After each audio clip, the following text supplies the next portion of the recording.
Chess used to be played being concerned about what your other opponent might be doing, and it was almost like countering what they would do or pre-planning what they would do so that you could execute your attack. And there was a grandmaster who kind of revolutionized the game to the point that where we play it now is what's called positional chess playing. That's where you play your position irregardless of what might the other circumstances be.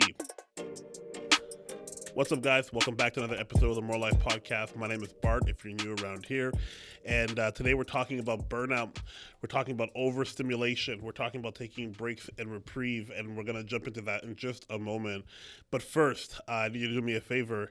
I need you to go and give a 5-star review if you're maybe watched or listened to some of the episodes before and you're enjoying them, you're learning from them, they're helping you. Or if you just want to support me, I'll take those too. Give a 5-star review on iTunes or on Spotify, or a thumbs up, subscribe. Just show your love and support. It really does make a big difference for us on a smaller channel like this, for YouTube to push it out to as many people as possible, and for Spotify and for Apple to see that people are listening and watching, engaging, enjoying all the things that are happening on this channel. The More Life Podcast, if you're new here, is my, I guess, love story to the creator community, to the creative entrepreneurial community, to people that are tasked, burdened, can't live without creating and making cool stuff. If you're watching on YouTube, you'll notice I got the OG mic on here. For those of you that know, then you know. My other microphone was left in the car somewhere else, my other car. And so if it sounds different or if it sounds not like what you're used to, apologies for that. This is not my normal microphone that I've been using for the past, I guess, year and a bit. Okay, burnout. It's one of those words where it feels a little bit intense. And a lot of times there might be a little bit of denial about burnout and what does that actually mean? What does that look like for us? How does this play a role in my life? When you think of burnout, you think of something catastrophic. You think of something that is really, really big. And I think we need to broaden the term and the definition of the term to kind of include some more things, because a lot of people are probably walking around burnt out and not necessarily even aware that, oh, wow, I have some things that I need to probably address or to deal with to be able to move forward in what I want to produce and see thrive in my life. Creative entrepreneurship is no small feat. I talk about this often. You got to be built for this because it's a roller coaster. I've spoken about here very candidly about how even my journey has been a roller coaster. A large part of these solo episodes is to document the very roller coaster that I'm trying to talk about here. And there is an episode, I believe it's like episode 52 or 50, like the early 50s, where it's just me, and I think I just had a bit of a health scare right after speaking at a conference, and it really shook me and woke me up, and I was being forced to slow down, and I was pushing really hard, and it really took a toll on me. But yeah, you don't always have to get a scare moment or a fear moment to be burnt out. Burnt out can mean a lot of things. Burnt out could just mean overwhelming dissatisfaction. It can mean resentment. It can mean unresolved trauma. I know we'll talk about trauma in a little bit, but all these things can be burnt out, and there's different types of burnout. Burnout, it can be overexertion. That's like burnout when you're constantly on the grind, and that's what a lot of people think happens. People's misconception about burnout could be like you're working consistently so hard without stopping that you kind of end up like, I can't get up for a couple of days. And yeah, that is a type of burnt out. It's an extreme type of burnout. There's also a depletion burnout, and that's like when you take the grind but with no break.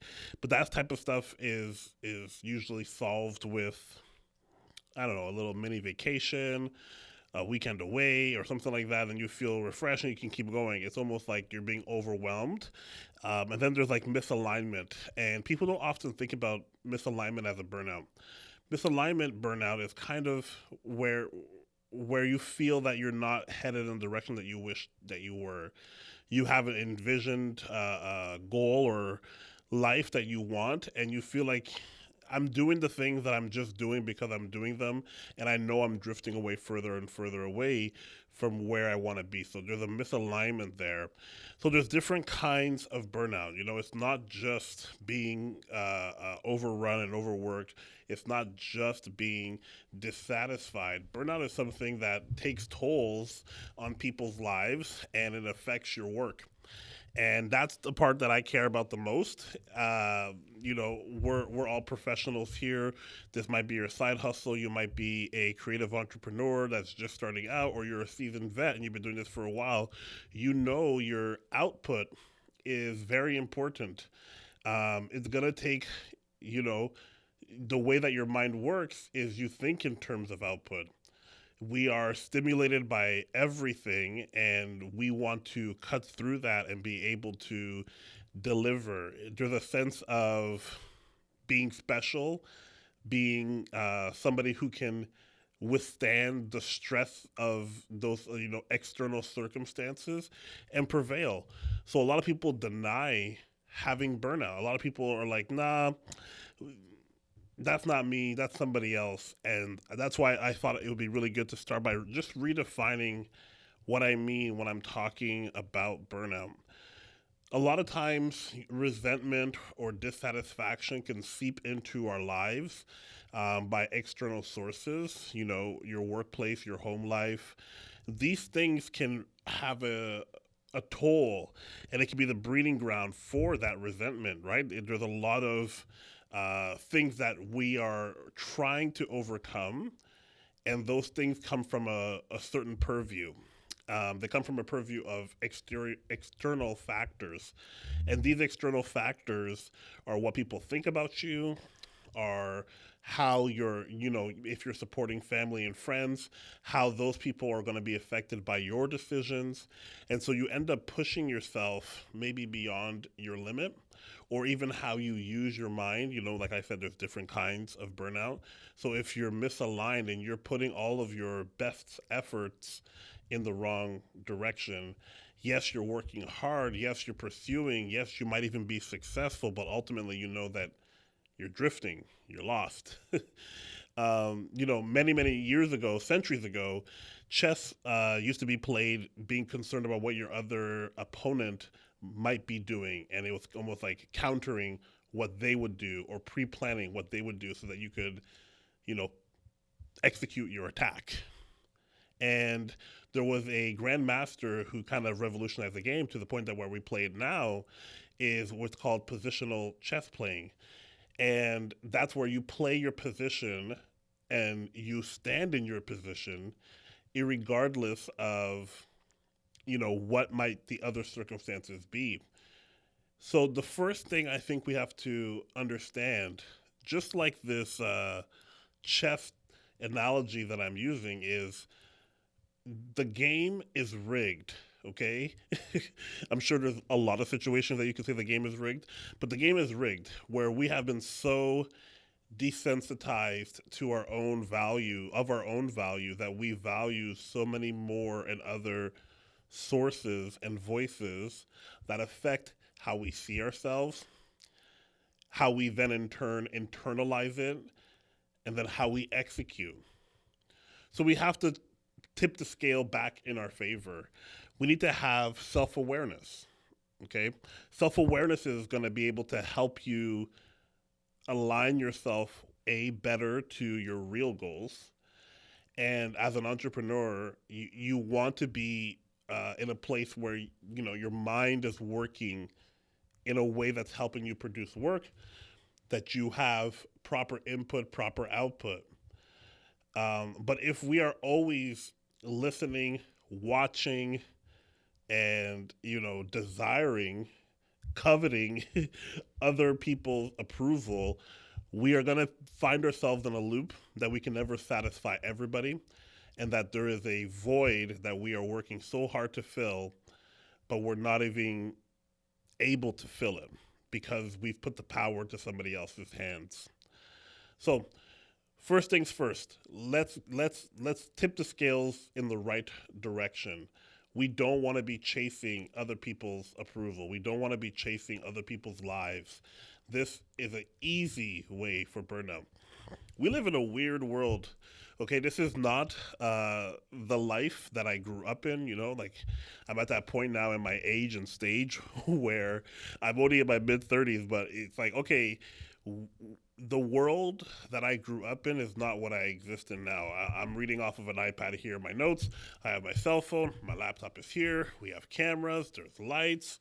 There's news. There's Twitter. I have an Apple Watch. We're connected. We're tapped in to the matrix here, okay? If you want to go real deep. So how are we managing all of this dopamine, all of this, action and response, all of these expectations? We're not being kind to ourselves. We're not being good to ourselves. And so you have people who are burning out because they feel like they're not enough, because they have put the power into somebody else's hands, to the point now where some of this software from Apple and Google has focus modes because people are addicted to technology. People are addicted to news sources. People are addicted to feedback, likes, and comments. How many views did my YouTube channel get?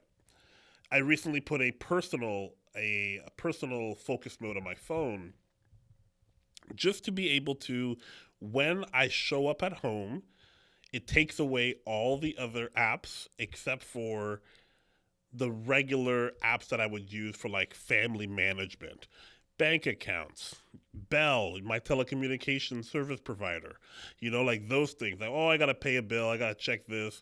It only shows me my personal email or my personal calendar. It doesn't show me the other calendar and my business stuff and all the tools and productivity stuff that I have. Everything fits on one page. I'm just me when I go home. That's what I want. But it's really tough. And if you ever want a reality check, go ahead and open up your screen time settings, and it will show you a report of just how much time you spend staring at a screen. It's really hard to not be overexerted or to feel that you're depleted or to feel that you're not aligned, especially even more so when you're dealing with social media, with television, with Netflix, with a constant bombardment of dopamine that is distracting, enticing us. It's really like a drug, and I think it leads to a lot of negative views towards ourselves, and we feel like we're not good enough. And, you know, as a creative entrepreneur, it's essential, as a skill for us to reframe our thinking, okay? Because it can very easily become negative. And as a creative, or actually not just creative, as anyone on this planet, we're instead of reframing, we often go to compartmentalizing, right? Where we section it off and say, oh, this is bad thing is happening here. Let's just stop doing that and look this way and do this stuff so that we can get the job done. And instead, when something bad or that's not necessarily planned happens in your life, when something is challenging or becomes an obstacle in your life, find the good inside of that. Reframe what the premise is. This is probably the biggest changer in my life. I'm a very optimistic person. I naturally do this, but throughout the pandemic and now, which has been like 3.5 years, we have all felt our self-care skills have waned a bit. Where I found myself to be more pessimistic, where I was just like, yeah, of course it is, and you kind of just move through life like this. And the reason why I bring this up is that those things build over time where you can stack up your negativity to a point that leads to burnout. So, as people, as entrepreneurs, we have to look at the whole picture, okay, which a lot of us are already good at, but look at the opportunities and not focus on the negatives. Because again, it stacks, and it stacks pretty quick. I feel like I'm not the same person pre-pandemic that I am now, that so many things have happened during the course of these 3 years. Stress has been looming and invading my life, and I've had to reframe and look, okay, I'm learning something here. There are some good things that have happened since I've had my health scare last year. Okay, there's some bad things happening, but what is the good inside of it?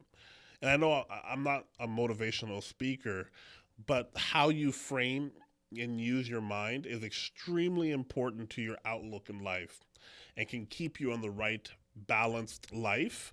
And I know I just had an episode about talking about balance doesn't exist. I mean that balanced life as in like I'm not over expecting anything from, and I'm not over expecting anything crazy for my life or in my work or in my home, and instead I'm living a truer course of expectation.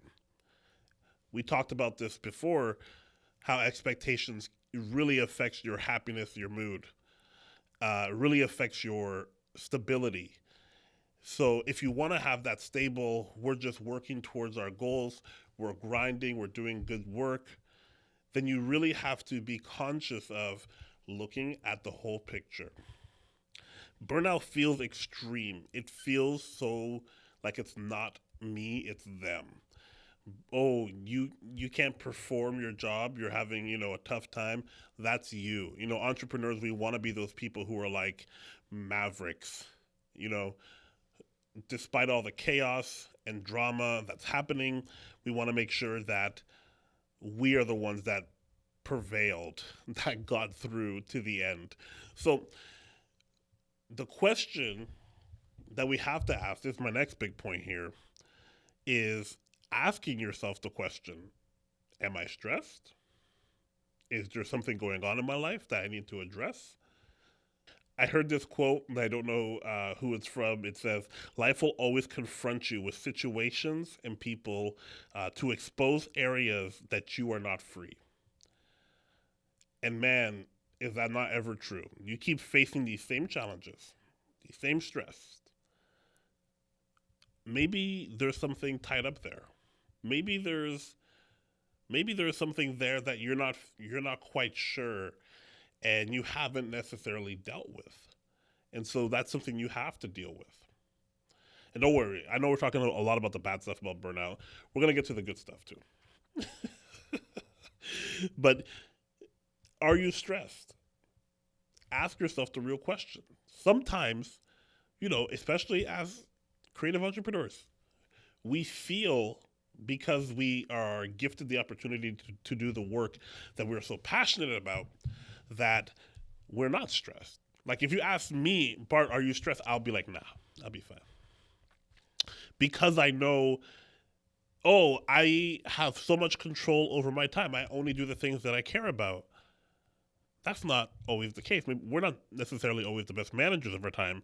And maybe we haven't done an audit of our lives to know if we actually are stressed. A year ago, when I had my health scare and I had really hard palpitations and I couldn't breathe and all this type of stuff was happening, the doctors are like, your stress indicators are through the roof. But if you were to ask me the day that it happened, before I got into that ambulance, before I had a panic attack, Bart, are you stressed? I would have been like, I'm having the time of my life. I am not stressed at all. This is going to be the greatest year ever. So asking ourselves tough questions. Are you stressed? Asking maybe for outside indication from people that are trusted to you. Say, hey, do you think I'm burning out? Like I'm overworking? Or I'm not taking care of myself. No, I'm serious. I'm just trying to get an audit. Just talk to them. Talk and find out. Where are you not free? What is life exposing that you are not free in? This has been very challenging for me because I know what the answers are. The answers are there. It's a matter of, are you going to choose to walk towards the problem, to fix it, to solve it, or are you going to continually avoid these things and allow them to build and fester over your life? We want to, as creatives, be the mavericks. No, we got this. We're under control. And that feeling of, oh no, I'm fine. But we all know somebody who's stressed out, overworked, burnt out, can't handle, and we all look in disbelief. Hi, man, I can't believe they're having a rough go. But we saw the signs. We didn't do anything. We didn't say anything. I can't get enough of being self-aware. Self-aware is everything. And I know for me, I'm an entrepreneur who likes to stay active, and I know so many entrepreneurs like this. We're all about the end results. We're about goals, and we almost pride ourselves on this. One of my fears is being unproductive.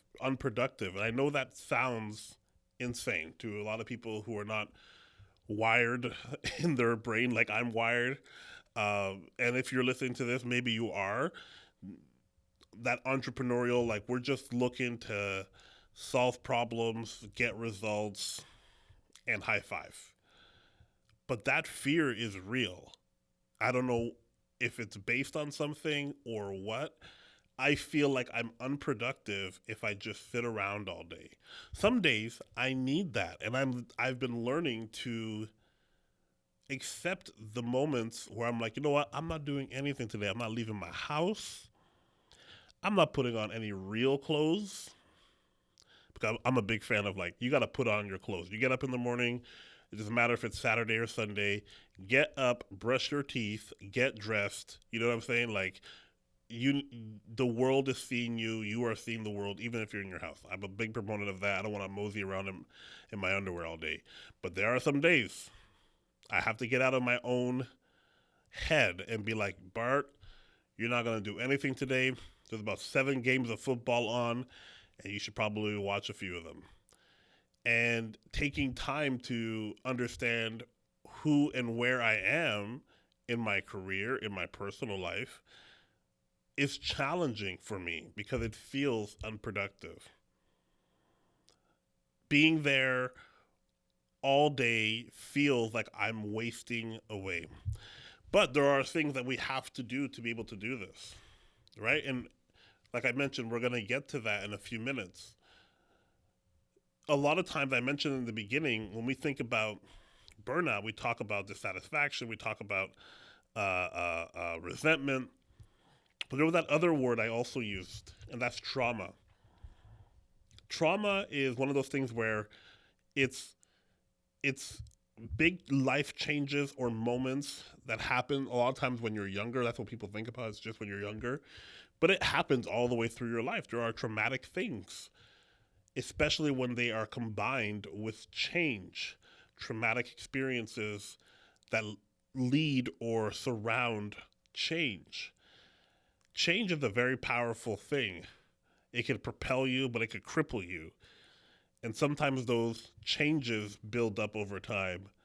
And you also can have a outward expression of something that's been building up for years. So I over the past week, I was thinking, man, I've been through a lot, in my life. And it didn't feel like it was, I thought maybe like, because I was thinking, okay, yes, there has been in the past pandemic years, it's been challenging with multiple things. But I didn't realize how deep these traumatic moments have gone. And I started mapping out the last 20 years of my life, the adulthood stage of my life. So we're talking like 17 to now, 37. And you start to look, oh, wow, these are big life moments that are happening. Oh, wow, a big traumatic firing. Oh, wow, a loss of a job or, relationship problems. Oh, wow, this, my mom dying. All these things, they build up and they affect you and your ability to continue to move forward. Self awareness, asking yourself the tough questions. Am I stressed? Where am I not free? Lastly, I want to quickly touch on the unconscious mind. Okay, and I'm not a doctor, I'm not a psychiatrist, I'm not any of these things. These are just things that I think about in my bed before I go to sleep, and things I hear on shows and podcasts that all kind of mix together. Listening to a podcast about the unconscious mind and how people unplug and all that kind of stuff, and it reminded me of a book I read by Cal Newport called "The Digital Minimalism." Sorry, I can't say that word sometimes. Digital Minimalism by Cal Newport is, we're being overpowered by the use of technology, and we can't breathe. We can't breathe. Technology is infiltrating our minds, and we have to use our understanding of tech and life and thoughts and trauma. All these things, we have to use these things to understand that we're fighting this feeling of unproductivity, of self-worth, I'm not good enough, and what people think about me. We have to rebalance the scale here and say, no, I'm not putting all this power in all these other things. Not in my past traumas, not in my past life or decisions, not in my past or even present, unproductivity. We're going to solve these things by addressing them face on. The best thing you can do is realize that the world that we live in right now is addicted to dopamine, and we're getting tons of it every single day. We are overstimulated. And as a digital person, okay, as a digital person who lives online and runs a company based on the internet and builds websites for a living, I have to fight and wrestle with the idea that this overstimulation is running and ruining my life. So how do I slow it down? Because you can't eliminate it. It's a fact of life. But it doesn't have to be a way of life. I don't have to live as if I'm a servant to this digital dopamine, these outside factors of my life, the phone, the constant, wanting to learn. Like I mentioned, feeling unproductive. I'm going for a quick walk to the corner store to go do some laundry, and I have to be listening to at least one or two podcasts about personal development, about business management, about entrepreneurship.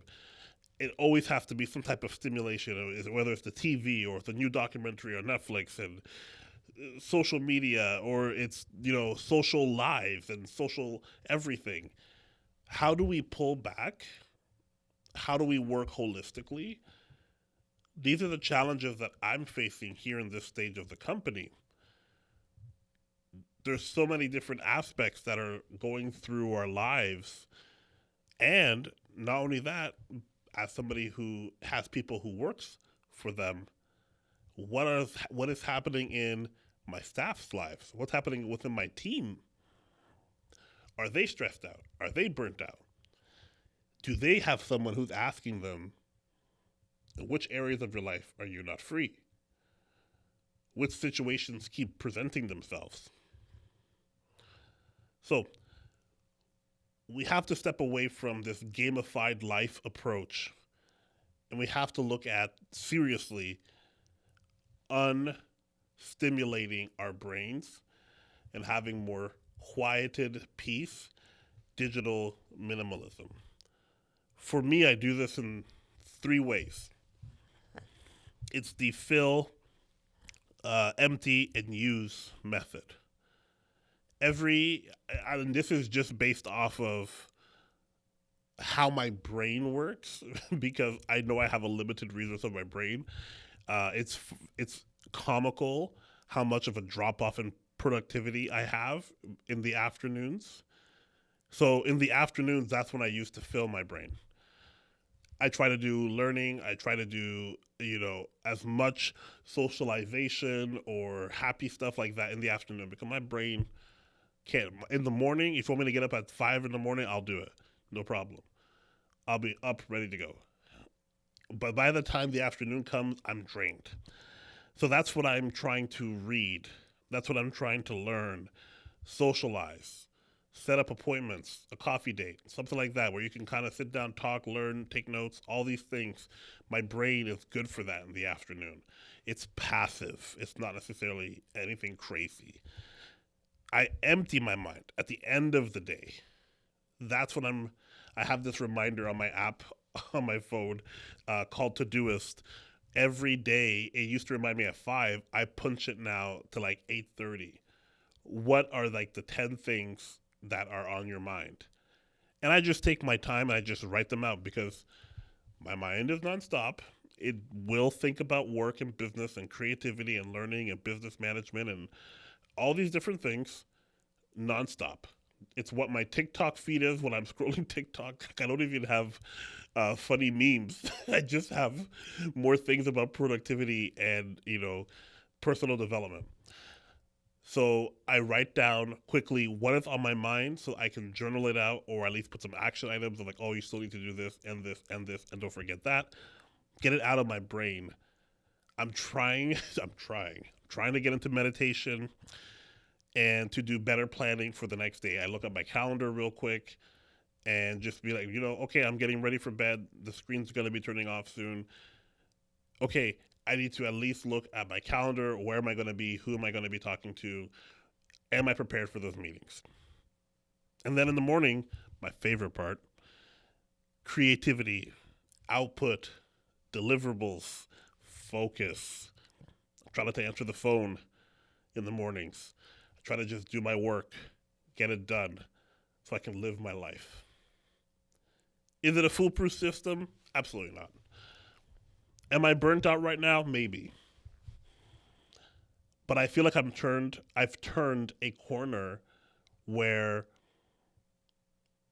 I'm post-pandemic Bart. Okay? And during the pandemic Bart and pre-pandemic Bart, those are different people. Post-pandemic Bart is, I figured out how to live in this world now, where we have inflation and there's a new war or social media scandal every moment. Our phones, our watches, our tablets, our laptops, the radio, CDs, everything is just like bombarding your brain, clouding your ability to think. But I hold on to the things that I believe will help me navigate. Number one, like I mentioned, is being self-aware. Number two is asking the tough questions. And number three is deliberately allowing my subconscious self to be activated and not be a slave to overstimulation. I'm off that dopamine, man. I'm off those drugs, man. I'm off the dopamine. I don't want to be hooked on this digital dopamine, nonstop information, workaholic life. And you got to introduce things that are analog, that are simple, that are organic to human life. This is how we get to where we're going. This is how we live a more meaningful life. We have to trust the process, and we can't have it all now, or we are going to be burnt out, and we are going to be living in this imbalance, where we're giving all of ourselves just to impress people that don't even know that you're trying. You can do this if I can do this. I've been Bart.